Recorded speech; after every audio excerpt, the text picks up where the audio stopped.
Okay, hold on one second. It's not letting us go live. It says it's live Okay, my end. does it? Okay. Hi, everyone. Oh, hello, everybody. Okay, well, we had a little technical snafu there. Sorry about that. Uh, it was given trying to argue with me. So, welcome to this month's episode of the ALLi Member Q&A, or Self-Publishing Inspirations Member Q&A podcast, where we answer your most burning self-publishing questions, anything, everything in between, 7 stages of publishing. And here we are in a new year. I'm Michael Ronn with my co-host Sacha Black. How are you, Hello, Sacha? hello. I'm okay. I'm on the mend. I've had the Christmas lurgy, but I'm on the mend now. How are you? I am fine. I think I'm about to get the Christmas lurgy. So, Oh, between the two of us, I think by this time next month, we should both be on the mend we and be will. We okay. will. Yeah. And I can imagine many of our listeners can relate to all the bugs and things that are going around the Yeah. winter season, the flu and COVID and RSV, and I know it's definitely an interesting time. everyone's like, let's get together for Christmas. And then like in our heads, we're like, and spread all the germs. Exactly, we're paying the price Yeah. about a Christmas and Thanksgiving It was gatherings. worth So it. It was yeah, worth it. absolutely worth it. Absolutely. And you know what else is worth it? The questions that we've got this month. So Ooh. we are making really good progress on our question log. So for people who are first time listening, if it happens to be a new year and you haven't listened to the show, we answer all of our member questions. So if you're an ALLi member, go into your ALLi dashboard and you can submit your questions and we will answer them on the show. And we're making really good progress, and we have some really good questions this month. Some questions we haven't gotten before, so I'm kind of excited to get into them. The first one is, uh, what do I do if another author has copied my cover? So the scenario here is you're on Amazon one day, you see a cover that looks suspiciously familiar. Turns out somebody has completely copied your style. They maybe have copied elements from your cover, and they're very clearly just copying the success that you have laid out with the cover that you've designed. What do you do?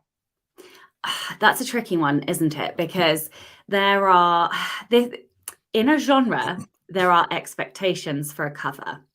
Now, unless somebody this is my humble opinion, unless somebody has quite literally used the identical model, the identical type font in exactly the same pattern layout and color tones, then they've probably not copied your cover, even if it feels like they've copied your cover. I think you would have to have a lot of those elements identical, not just similar. And this is the thing with a genre. You need your cover to look like the other covers in that genre. That is part of genre marketing. That is part and parcel, of being in a genre.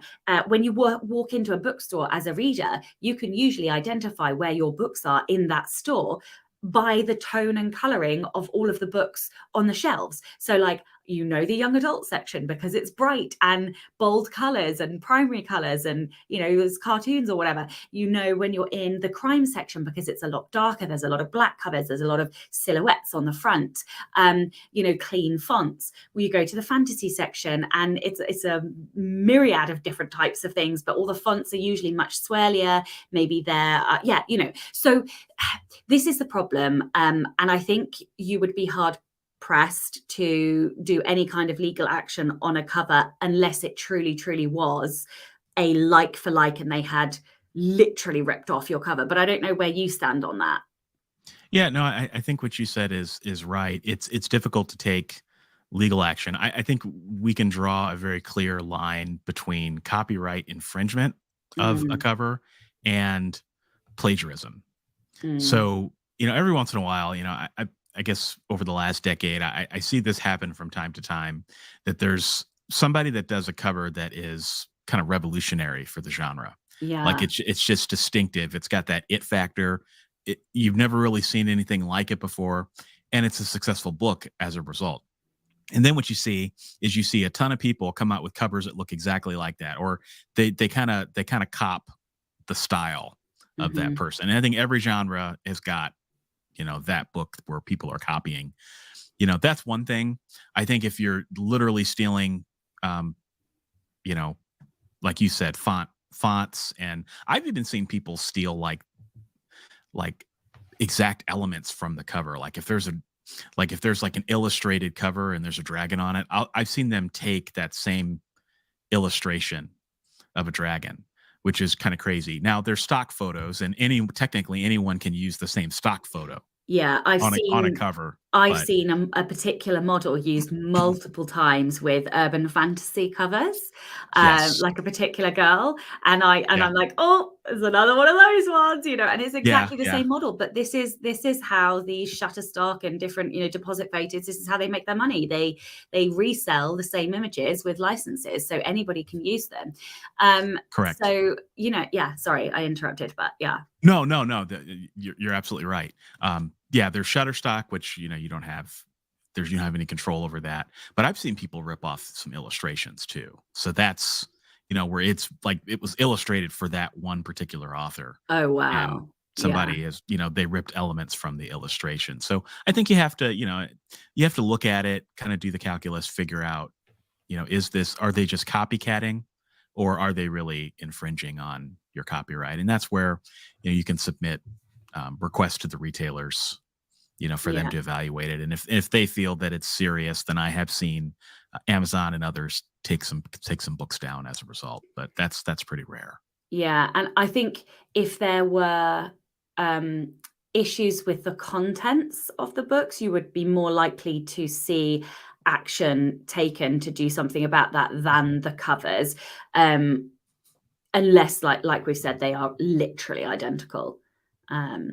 But yeah, you look at a crime cover, particularly like British crime or whatever, and they all look exactly the same. They all have some scenery or setting or British hills on them with this Yep, shadowy figure on the front and red writing or yellow writing or whatever. Like they are all identical, and so but that's how you attract the right reader.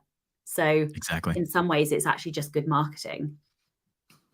Yep, fine line between great marketing and And you could put a copycatting. positive spin on it, right? And you could say, well, okay, this person's covers are very similar to mine. I'm going to target their readers and do loads of AMS ads targeting their Yeah. books, then you can put a positive spin on it. Yep. And it's cheeky, but Yeah, it is. It is. So, sometimes turn limes into lemonade, right? Exactly. All right. Next question is, okay, so this is specific to the US. Um, in the US, should I register my copyright to send my advanced reading copies to readers? Okay. Oh, I've So, never heard that question before. yeah, I have not heard that either. So, just maybe a few things that we want to cover. So, in the United States, we're it's really irritating. We have this registration system for copyright. You're not required to register your copyrights with the government, but it is highly encouraged that you do so. So you have to register your copyright in order to sue somebody, that sort of thing. We won't get into the details, but we're unique in the wrong way in that regard. So in the question of your ARCs, your advanced reader copies, do you need to register your copyright?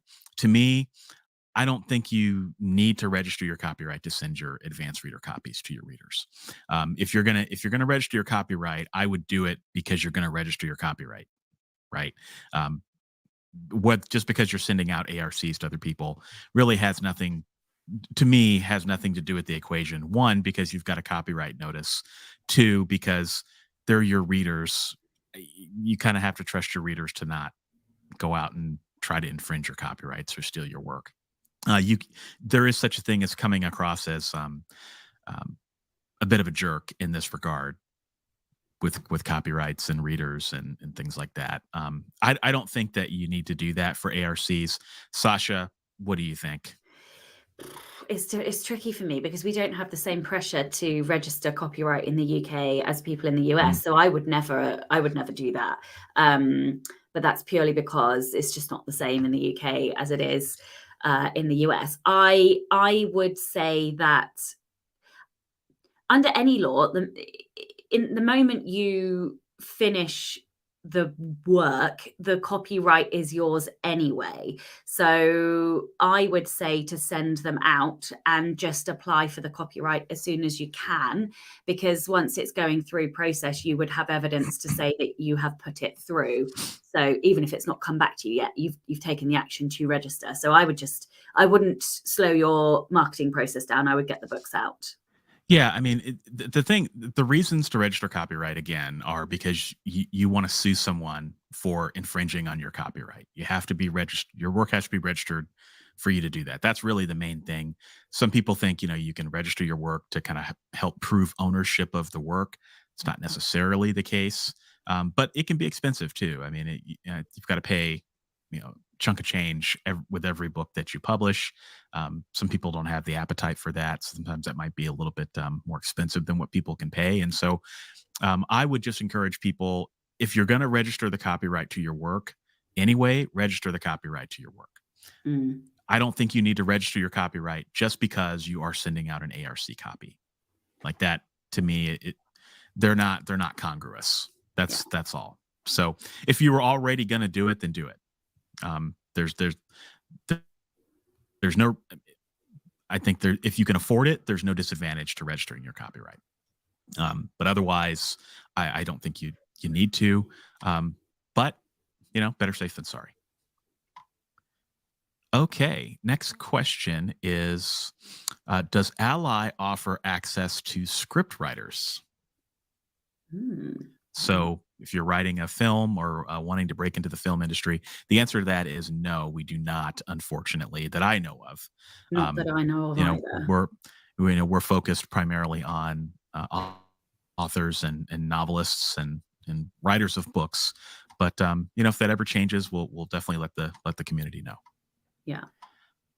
Okay, next question is, my contract with my literary agent is pending to close in 45 days. Can I self-publish my book on pre-order? So it sounds like this person has gotten the rights back to their book, as we have, talked about a lot on this podcast, and they're almost over the finish line. They want to self-publish the book on pre-order. So I assume that the publishing date will be after the 45 days, so that you're kind of clear on the contract. What do you think, Sacha?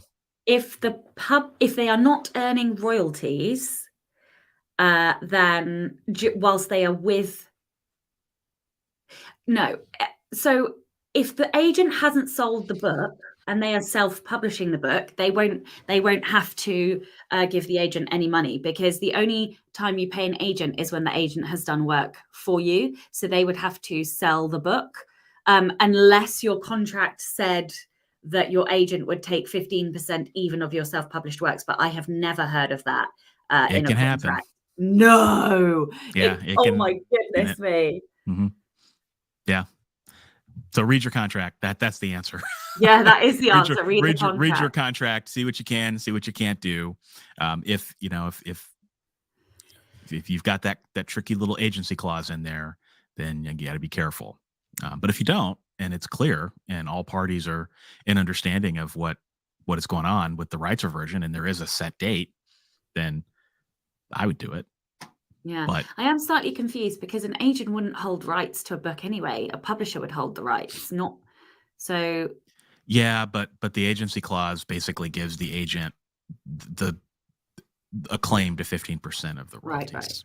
Right. And so sometimes with some unscrupulous agents, you can see that clause persist even when the agreement's no longer in force. So, and sometimes they can take bites at your next book as well. There's some things that I've seen. So, it's not to paint agents in a bad light. That's not what we're trying to do here. Just saying that you need to read your contract and understand what you signed. Yeah. There are some wonderful agents out there. So. Yep. So, all right. Next question is, what's the best way to handle character backstories that don't end up in my book? Ooh. So it's see, I told you we had some really interesting questions. Fun question. I love that question. Yeah. Oh, let me start. Okay. Yeah, please. So this is super fun, because if you have enough content that you can turn it into a story, then that is absolutely what I would do. So you often see indie authors in particular, but sometimes trad authors writing up side character stories, backstories, villain origin stories. You could have a wound, or if it was, for example, a second chance romance, perhaps you write up the first chance romance part of it. You can use it for mailing list, what's called a reader magnet. So you sign up to my email mailing list and give me your email address, and I will give you this story. And then you can create what's called an autoresponder series, which is a sequence of emails that you write in advance and that get delivered out over a set period of time. And if you have, say, more than just one of these side character stories or character backstories, then you can write them up, have them edited, and you can send them out over a period of weeks to new readers. And that will for sure engage them, make them feel valued and appreciated. And that is a really good way to buy your readers into what you do and your work. And of course, if you're clever with it, then at the back of your story, you can also link out to the first book or link out to a different book because it's connected to the characters in that book. So not only are you making your readers feel valued, you're then doing like what I call soft marketing. So rather than going, buy my book, you're giving them a story and just saying, hey, if you liked the story, you can read more about these characters in this book or that book. So yeah, it's like a wonderful, wonderful tool to give your readers something more. So yeah, like definitely take them out of the story if they're not relevant and they're not advancing the main novel, but don't throw them away. Don't get rid of them. They're things that readers will always love and appreciate. Yeah, I mean, can you take that and turn it into a novella? Yeah. You know, that's another thing too. I mean, can you repurpose the content, turn it into a novella or a short story? In fact, just the other day, I got an email in my inbox from an author that I follow who did that very thing. I mean, they basically took some of the backstory and they think they did like a character interview and they put that in an email newsletter. And then there was a link to the series at the bottom of the email. So some other things that you could think about doing with it is you could, if you have a Patreon feed, you could Oh, offer it that's a to your great idea. patrons Yeah. as a bonus. You could also, if you ever do a Kickstarter campaign with this particular series, that could be one of the stretch goals. You know, I mean, just use your imagination. There's plenty of things you can do, even if it's just, you know, linking to it on your website somewhere. Just upload Yeah. it to your website and share it with your readers, and they can download it. You know, I've And seen a lot of authors do that too.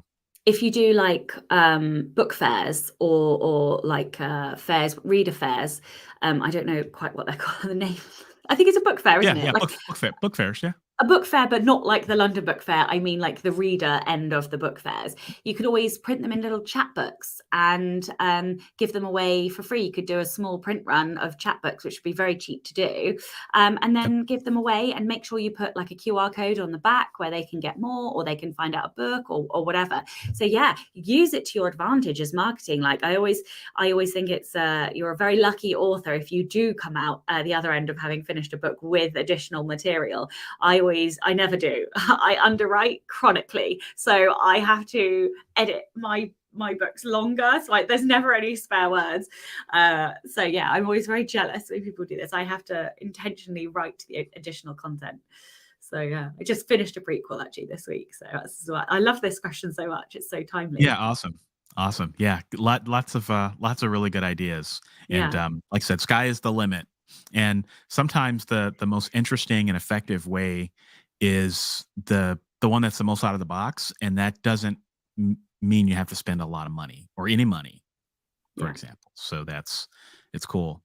All right, next question is from Ishani, and I'll summarize and kind of generalize the question here.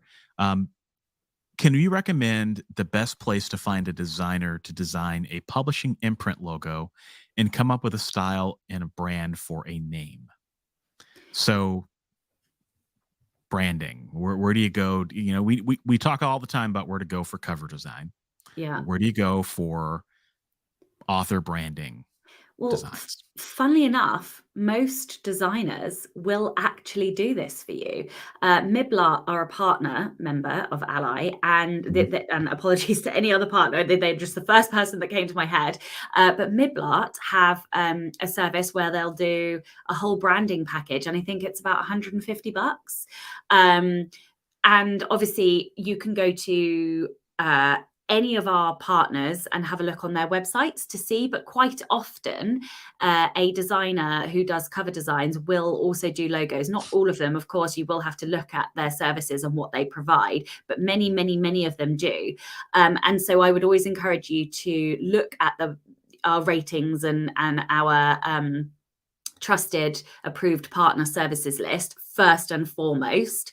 But other places, Fiverr is a great place to look for logos. You can often get logos done very, very cheaply. And I would recommend that you first of all start Googling and pulling together like a mood board, so that, because if you go to the designers, you need to be able to say the kind of thing that you're looking for. So, you know, they won't just pluck random colors out of the air. They'll want to know, you know, oh, I want a blue type feel to my, and then they'll start to be able to pull stuff together. And so one of the quickest ways to do that is to do a bit of research. Maybe try Pinterest is a great place to look for visual ideas and inspiration. And then once you've started to collect some images that kind of give the look and feel of what you're after, that's when you can then go to a designer. But yeah, I would say look at ALLi's partner list first, and you can do that by logging into the Alliance for Independent Authors.org. Log into the dashboard and go to approved services, and then yeah, you can go down the rabbit hole and you'll be able to find a whole bunch of designers and check them first, and then failing that, I would say try Fiverr. Yeah. Okay. So I'm going to disagree a little bit. Ooh, okay. I like most of what you said. Mibble Art, I strongly second. I've used them for my cover designs. They're fantastic. And again, they came to my mind as well when this question came out. So if you can find an ALLi partner member to help you do this, you're in the clear. No problem. I like Fiverr a lot. I do a lot of work on Fiverr. I don't necessarily know that I would do a logo design on Fiverr. And if I were to do a logo design on Fiverr, here is what I would do.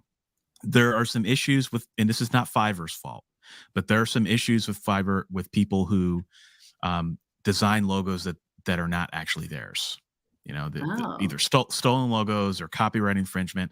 A lot of logos kind of have the same like kind of cheap vector feel to them. I don't know how else to describe it, but you know, just go on Fiverr and look at some logos. You'll know what I'm talking about. They look real cheap. They don't look good at all. That's the kind of stuff you really want to be careful of. I've heard some situations where people have gotten logos designed. Turns out the designer didn't actually design that logo. It was stolen, or it was infringed, or significantly copied off of something else. So yeah, just be really careful about that. If I were going to do logo work, I would actually go to a site like Upwork, and then I would screen the applicants and do some more due diligence to really make sure that what they say they're doing is actually their work. That's just me. I'm not saying that Fiverr is a bad place to get a design. You can get a design there cheaply, but you just have to be really careful and do some due diligence to make sure that this designer is legit and that they're designing, because you can get burned. You know, I mean, we talked about copyright infringement earlier, right? If you infringe on someone's copyright, or even worse, their trademark, you know, you can get sued for a substantial amount of money. So I'm not trying to scare people, but again, just due diligence. Just make sure that whoever you go with is highly rated. They have a track record of creating logos that are not like anyone else's. And then, you know, do a reverse image search when you do get a logo, just to see if anything else very similar pops up. It might be a wise idea as well. So I don't know. What do you think? It's Yeah, yeah, I Thoughts? think that's a great idea about the reverse image. I didn't know any of the issues with Fiverr, but I think the ethos of checking and doing due diligence should be there regardless of whether it's an approved partner or not. I Agree. think whenever we take a service from somebody, we should always check. So yeah, I mean, I agree. Yeah, I agree. I haven't ever used Upwork. And I've only used Fiverr once, but yeah, that's what came to I mind. like, and the reason I like Upwork a little bit better for something like that is that you can screen your applicants, so Mm, you can force them to answer questions. You yeah. know, so you can say, talk to me about other projects you've done that are similar to this in the past, Yeah, I right? mean, the only other thing that I can think of, if you have an artist that you particularly like, you could always query an artist as well. So, like Mhm. my sister does graphic design, and I was just like, "Hey, do you want to do a logo for me?" Like, and it's not something that she's always done before, but sometimes you can have an artist or a particular style or form of art that you particularly like, and you could actually work that in as well. And Instagram's a great place to find artists. So, Right. And then, and there's sites like 99 Designs. yeah. I mean, you have tons of options available at your disposal. And again, I'm not trying to cast aspersions on Fiverr. The questioner did mention Fiverr as well. It's a terrific marketplace. They do a really good job of trying to crack down on some of that behavior. But as with all places, as Sasha said, we just want people to really be thinking about due diligence. Yeah. Because you want a cover, or not a cover, but you want a logo and branding that is going to be unique and doesn't look like anyone Yes. everybody else's, right? And Yes. you also want that to be effective, and you want it to be original and unique. And so, um, by doing that, another thing you want to think about is you need to have a contract with the designer to make sure that you own the copyright.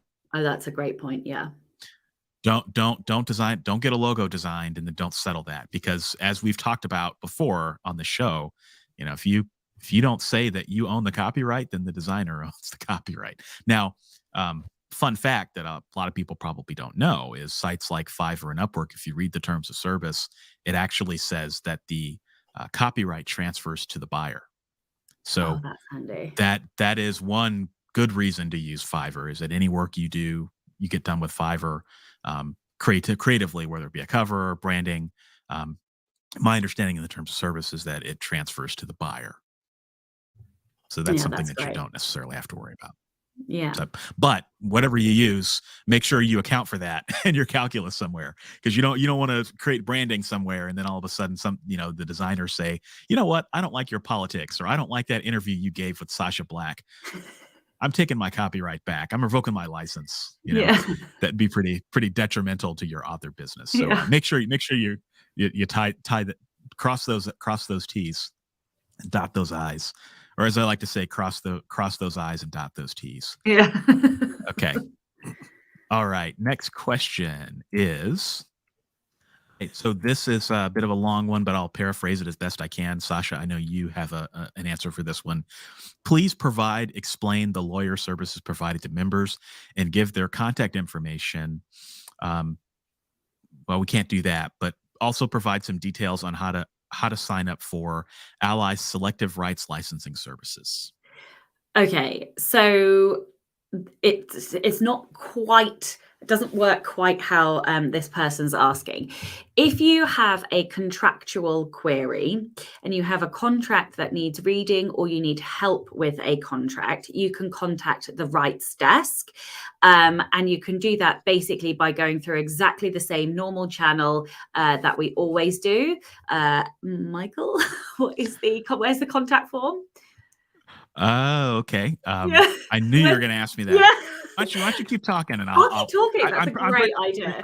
pretty sure it's allianceindependentauthors.org/contact, but Yes. Okay. So use I'll the verify normal that. contact form, and then you can tell them the issues. Say that you want to speak to the rights desk, and you will get forwarded to the correct person who will be able to provide some help and assistance on your contractual issue. Now, the program that you're talking about, the selective rights licensing program, that was a sort of task and finish group. So it was a complete program that ran for 6 months only. It was a one-off, and it was in the lead up to London Book Fair. I want to say it was before the pandemic, so it was a good few years ago now. Yeah. So that's complete, and the learning is complete from that. We're not running it again, but if you would like to get the learning from that, then you can. There are plenty of articles on the blog site, which is selfpublishingadvice.org. And if you type in like rights, selective rights licensing or rights licensing, then you will find a raft of different articles talking about rights, talking about selling rights, and talking about that program. And you can watch all of the videos. They're still up there for that. So, yeah. Excellent.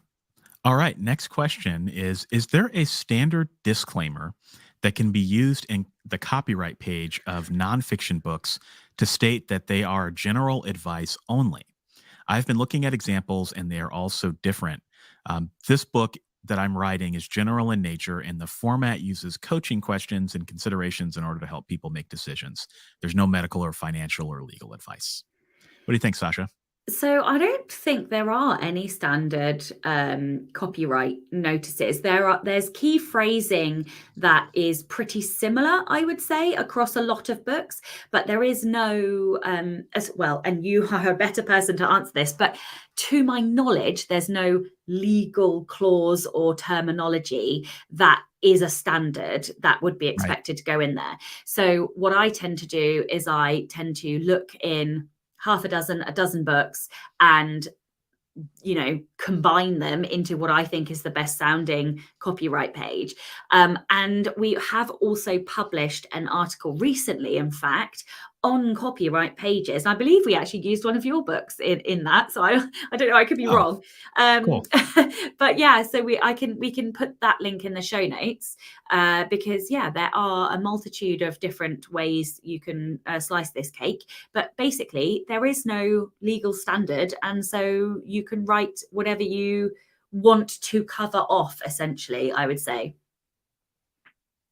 Yeah, no, that's great. That's exactly kind of how I thought of it too. Is you look at a bunch of look at a bunch of books, mash them together, pick and choose, and then just use that consistently in all of your books, right? Yeah. For nonfiction, there is certainly an increased concern because you're giving people advice, and what if they follow the advice to their detriment, and so on and so forth. And I think generally speaking, people understand that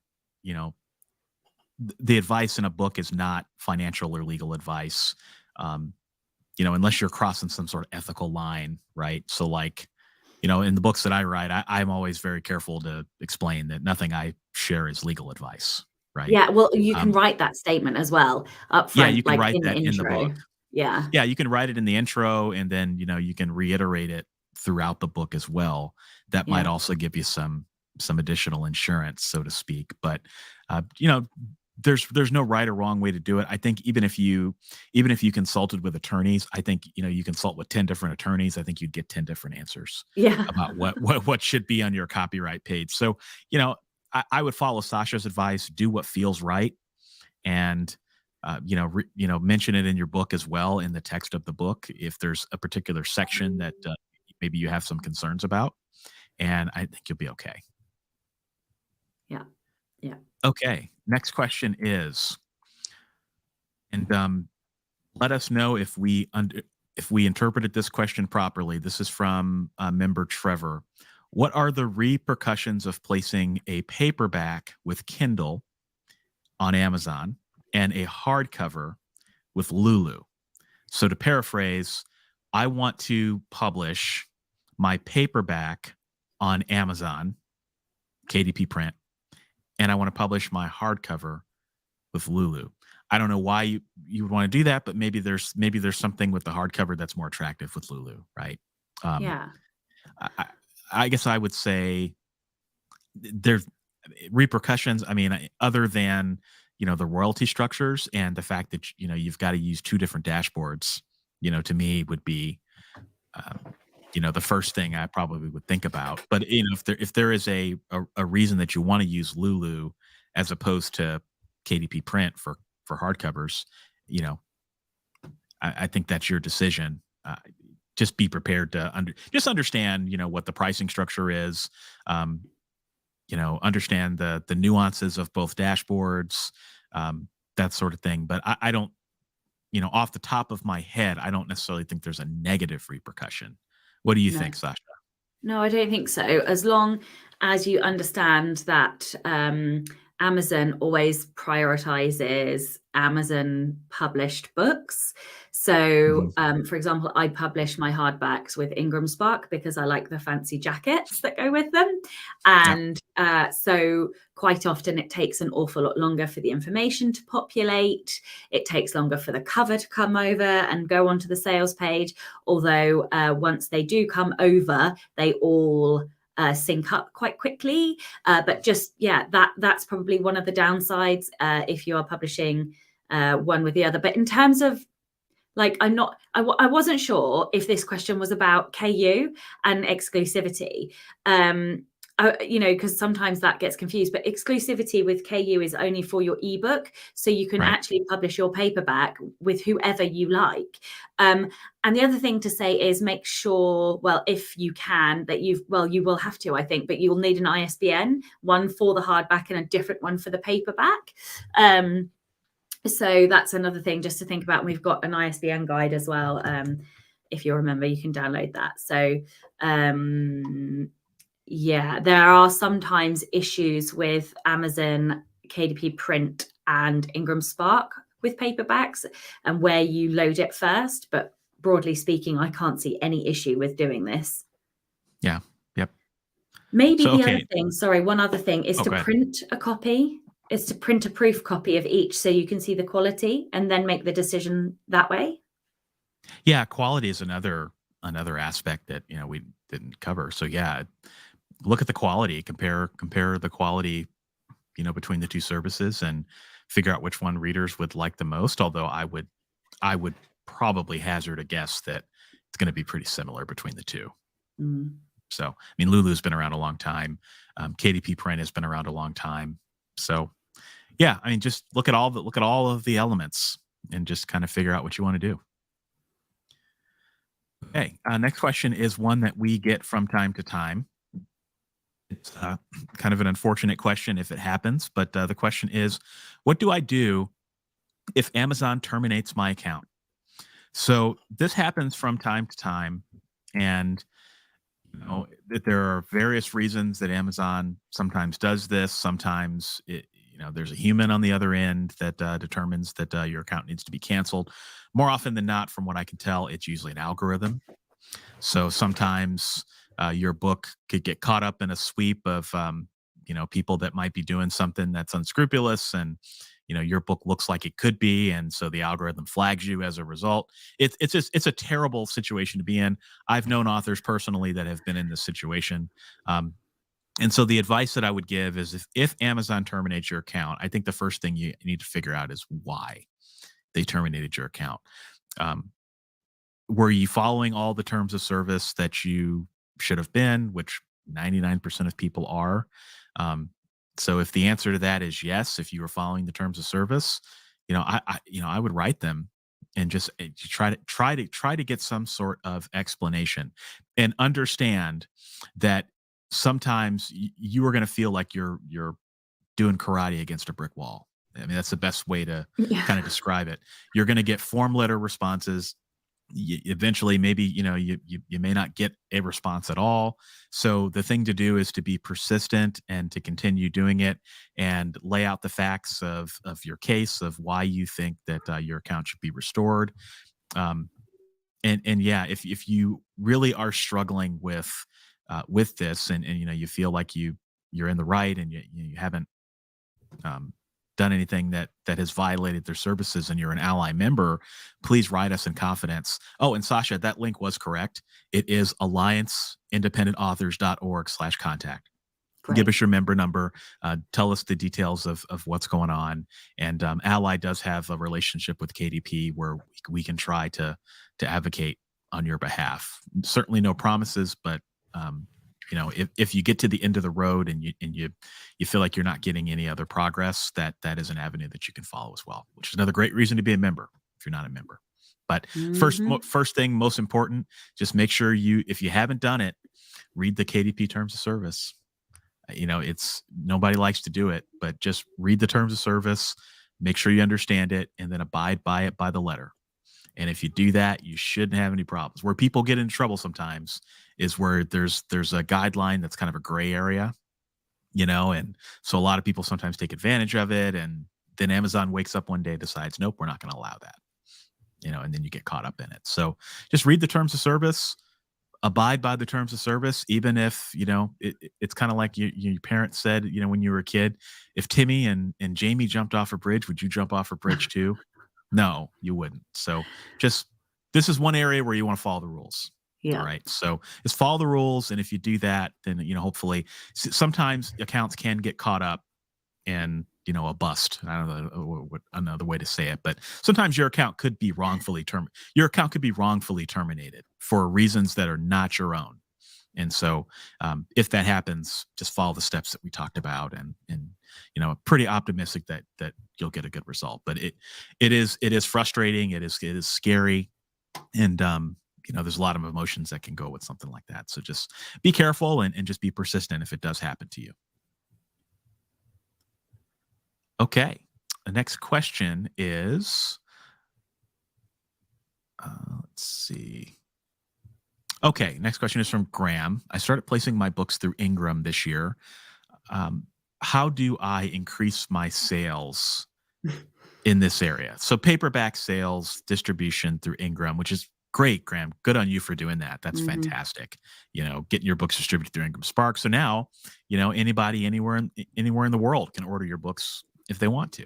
So yeah. Sacha, what are your tips for improving your paperback sales? It feels like the age-old question, really, because how do you make any book sell? Well, the same way you make any book sell. I think the thing to understand first of all is, are you in a genre where paperbacks reign supreme? Because as indie authors, typically, not always, but very, very often, we get the majority of our income from ebooks, because the proportion of income per book sold is often radically more than paperbacks. So what I would say is, one, assess, are you in a genre that sells a lot of paperbacks? So do you write middle grade fiction, for example? Do you write young adult fiction? If you don't write those, or perhaps you write so nonfiction, for example, often people buy nonfiction in paperback because they're learning, they scribble notes in. So I find that up to 35% of my nonfiction sales are paperbacks, and it's about 5% of my fiction. So it's a big difference. So that's the first thing. Just work out whether or not your time spent trying to sell paperbacks specifically is going to be worthwhile for the amount of time it takes in order for the effort to get them to sell. Not worded that very correctly, but hopefully you understand what I mean. And then doing all of the things that we all do normally. You will naturally sell some paperbacks anyway. If you want to sell paperbacks specifically, you could go through, depending on what genre you write in. If you wrote nonfiction, you could try and get a big sale, like in corporate environments, bulk sales. You could, if you write for children, then try and do school visits where you get a book, like a certain number of book sales for the children in the school where you do signings. You could attend fairs, things like this. And then if you would like a less time intensive option, you could run AMS ads, which is the Amazon advertising, directly to paperbacks specifically if you want to increase your paperback sales. So that's one thing that you could do as well. And then in terms of just increasing them generally, I would just try and increase your sales generally. Run adverts, run sales, run promos, collaborate with other authors, see if they will promote in their newsletters. Will you promote in your newsletter? You could always try and do a local event with a local bookstore, but bear in mind you're going to be hand selling a couple of copies. This is not going to be making stacks and stacks of money doing that. So Yeah, I mean, it's a long-winded response, but basically any actions that you take to increase your book sales in general will have an impact on paperback sales. But just do the work up front and establish whether or not you are in a genre that is going to sell a lot of paperbacks. Otherwise, spend your time marketing the ebooks or just marketing yourself in general. Agree, agree. And the first step in improving your sales is to make them available. So, assuming you have your own ISBNs, right, which is really important, they're available through Ingram. So it can serve as a multiplier effect. That's what Sacha said. So the more marketing you do, the more people will know that you have paperbacks. I mean, make sure that readers know when they see your books on your book pages that you have paperbacks. So if you're on your author website and you've got a page dedicated to each book, let them know that it's available in paperback. I mean, it seems like an obvious thing, but sometimes people want to know that, or they need to know that. So that's one thing you could do. You mentioned paid advertising, Sacha, which I think is great. Facebook is another example where you can get really granular. You can target paperback readers specifically. So yeah, lots of options. And don't discount your local options as well. I mean, one of the things that I've started doing is getting author copies of my books and taking them to any little free library I can find. So, they got the little free libraries where people can put them in their front yard and, you can take a book or leave a book. I've done that. I on a Saturday afternoon, just drive around to as many of those places as I can find. When you travel, take some paperbacks with you. Hotels often have little reading libraries. I was just in Chicago, and I was wandering around the hotel, and like in one of the little nooks and crannies of the hotel, they had like this giant bookcase, and it was like hardcover city of pretty much every thriller and mystery author you can imagine. And I was like, oh man, I need to get some science fiction and fantasy on there. Mm-hmm. So if I was smart, if I go back to Chicago and stay in that hotel, I'm going to bring some hardcovers of my fantasy with me, and I'm Those going to put it on that cover or put it on those that little area. Those bookcases are like gold. They are amazing. Yeah. I remember being on holiday in Turkey once and I was randomly reading a True Blood series by Charlene Harris. And I think I was on like book 3. Like, no word of a lie. I was in this hotel. I went to the bookcase because I'd finished and I was like, oh no, what am I've read all the books I brought. The whole rest of the series, starting from book 4, was there. I could not believe Wow. my luck. It was incredible. So I just binge read the whole rest and then I left them there for somebody else to have. But Yeah. it was fantastic. Like those people appreciate those bookcases. Do it. It's a Oh, fantastic idea. absolutely. Absolutely. So, don't discount that. I mean, I forget how many times a paperback changes hands before it gets It's destroyed. a I mean, lot. it's like 6 or 7 times. It might even Yeah. be more than that. So, used books is a big opportunity as well. So, availability, access, all the stuff Sasha talked about with advertising, doing other things that are not necessarily related to paperbacks, but will improve your paperback sales. And just thinking outside the box, I think you can help improve your sales. Okay, 2 more questions. All right. So the next question is from Lori. On my first attempt to publish with Ingram Spark, they say that my promo code has expired, but I just joined last month. How do I fix this problem? It's not a problem with you. It's that the code changes monthly. So you have to go in and recheck every single time you publish a book. I have been publishing paperbacks and hardbacks over the last 2 months. And so I had to go and change my code because we slipped from December to January. So yeah, it's not you. The codes still work. They just change monthly. So go back and check again. Yeah, and the way you do that is to go to allianceindependentauthors.org, log into your dashboard, go to the discounts and deals section, and then look up Ingram, and then you'll see the new code there. So Yeah. try that, and you should see some success. Okay, next question and last question, Sasha. Where can I find a website designer? Well, we've mentioned it a couple of times today, but you can go to our approved partner list. That is always the first place I recommend that you start for any service hunting situation. So yeah, log into the Alliance of Independent Authors, go to approved services or proof partners. I can't quite remember the exact wording. And then, yeah, have a look in, type in what you're after, and we have a raft of providers in there, and you will be guaranteed to find something that will work for you. So that's where I would go personally. Yeah, I would start there as well. And, consider, do you need a website designer or do you need a website theme? So many people's just starting off. I actually argue you don't need a website designer. I think a website designer, hiring a designer for your website is almost too much firepower, because it's like shooting at a target that you don't know where the target is. And let me explain what I mean by that. So when I started as an author in 2014, if I had hired a website designer, I would have made a colossal mistake. I would have wasted money. It just probably wouldn't have worked, because I wouldn't have known what would have been effective. Right. Like I just wouldn't have known what should be on my website. And I don't necessarily know that I would have been able to articulate to a designer what my needs were at that point. And it's not a knock on any designers.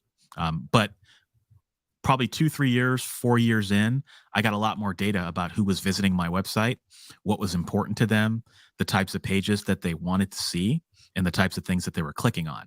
And so hiring a designer later down the road would have been a better option. It would have been a more effective use of my money. So if you're just starting off, I recommend just looking into a good WordPress theme. Those are already pre-designed for you. You don't have to worry about it. You're not going to spend a whole lot of money on them. And then when you're ready for a designer later, you can get one. Try StudioPress if you use WordPress, because I've used StudioPress and they are fantastic. They have some great, and they're really affordable as well. And they have very, very comprehensive installation instructions. And I'm not very good at following instructions. So honestly, if I can do it, anybody can do it. Yeah. Yeah. StudioPress is great. That's actually one of the ones I started with. I think I started with a StudioPress site. Elegant Themes, Divi is another one that is really easy to use.